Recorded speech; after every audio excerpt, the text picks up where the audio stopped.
Tausiah pencerah jiwa. Pintu taubat makom pertama yang harus dilalui untuk mendekat diri kepada Allah.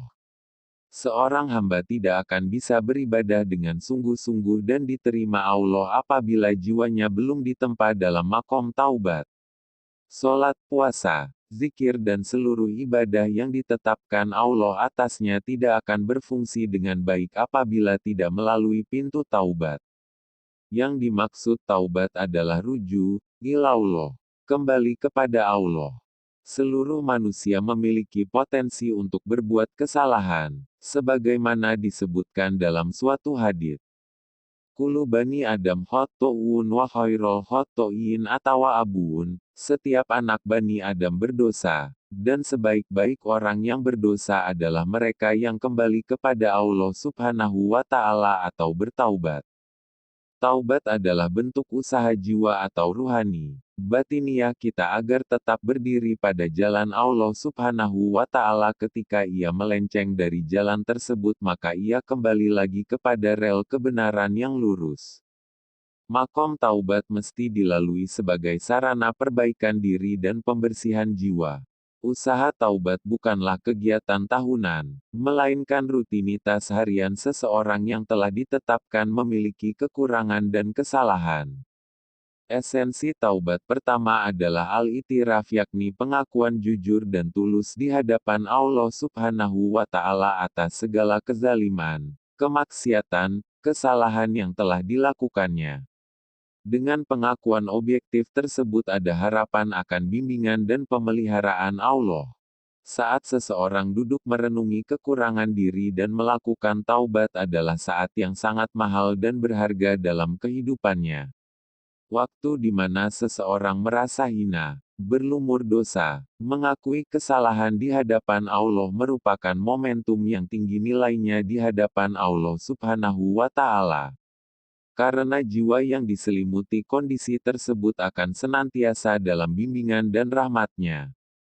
Rasulullah Shallallahu Alaihi Wasallam memberikan informasi kepada umatnya bahwa waktu yang berbahaya bagi seseorang adalah di saat ia sedang merasakan sombong, ujub, bangga, merasa hebat dan pintar, jiwanya tidak merasa butuh akan ampunan Allah.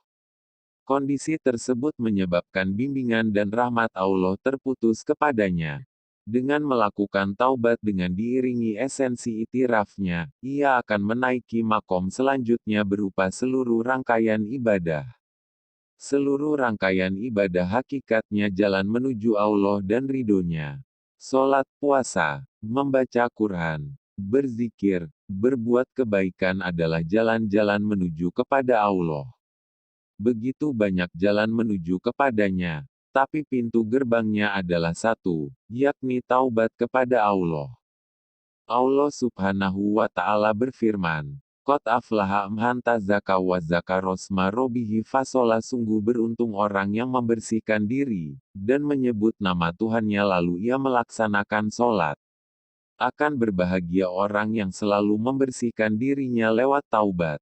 Sholat, puasa, zikir, dan seluruh rangkaian ibadah yang dilakukannya akan menjadi efektif karena terlebih dahulu memasuki makom taubat kepada Allah subhanahu wa ta'ala. Sholat akan bermakna atau berfungsi, dan menjadi media untuk mendekatkan diri kepada Allah. Wa aqimis sholata li zikri, dan dirikanlah sholat untuk mengingatku. Sholatnya akan menyambung kepada Allah sejak takbir hingga salam. Efek positif sesudahnya pun masih mewarnai sepak terjang dalam kehidupannya. Karena sholatnya didahului oleh makom taubat. Sholatnya akan mampu memproteksi diri dari perbuatan fahsya dan munkar. Sholat tidak akan bermakna apabila jiwa kita merasa hebat, tidak butuh akan ampunan Allah, merasa suci atau bersih di hadapannya. Makom taubat menjadi penting sebagai pintu gerbang jalan-jalan menuju kepada Allah, karena seluruh rangkaian ibadah tidak akan berfungsi dengan baik apabila tidak melewatinya.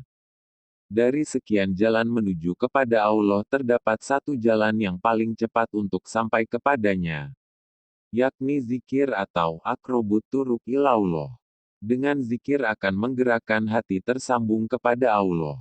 Zikir dilakukan dalam berbagai keadaan, baik berdiri, duduk maupun berbaring. Qiyaman wa qu'udan wa 'ala junubihim.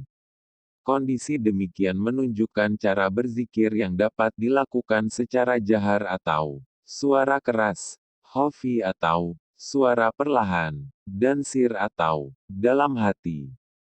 Dalam sebuah hadits disebutkan kana Rasulullah Shallallahu alaihi wasallam yadkurullaha fi kulli ahyani. Rasulullah Shallallahu alaihi wasallam hatinya selalu tersambung kepada Allah di setiap waktu, kapanpun dan dimanapun. Inilah puncak kualitas ruhaniyah seorang hamba di hadapan Allah. Hatinya rindu dan cinta kepada Allah Subhanahu wa Ta'ala. Zikir demikian merupakan jalan yang terdekat menuju ridho Allah. Seluruh panca inderanya berada dalam bimbingan Allah. Akan muncullah sifat-sifat positif dalam setiap tindakannya. Inilah fungsi diturunkannya agama kepada manusia. Dalam hadits disebutkan inama buhistuli utamima makarimal ahlak, sesungguhnya aku, Muhammad Shallallahu alaihi wasallam, diutus untuk menyempurnakan akhlak manusia. Tanda orang yang sudah sampai kepada Allah, al-wusul ilallah, bukanlah makna dalam pengertian fisik, tapi seluruh rangkaian ibadahnya telah diperkenankan atau diterima Allah. Tanda diterimanya ibadah adalah ketika hati dan kesadaran jiwa tersambung kepada Allah, merasakan kenikmatan dan kebahagiaan beserta Allah. Di balik kegiatan ibadah-ibadah ada kenikmatan dan kebahagiaan yang bersifat batin atau urawi. Itulah tanda yang pasti. Semoga melalui taubat setiap saat atau setiap hari Allah Subhanahu wa Ta'ala akan menerima seluruh ibadah kita.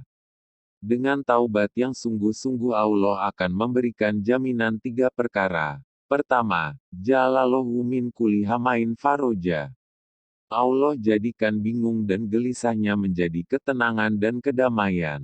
Sebab bingung dan gundah gulana merupakan efek dosa. Kedua, jalalahu likuli diikin mahroja, Allah jadikan jalan keluar atas segala problem-problem yang menghimpitnya. Ketiga, warozakohu min haitsu la yahtasib, Allah berikan rizki yang tidak di luar jangkauan atau perhitungannya. Yakni rizki yang ada dalam perhitungan Allah, lengkap, lahir batin, dan tidak bisa dihitung oleh manusia.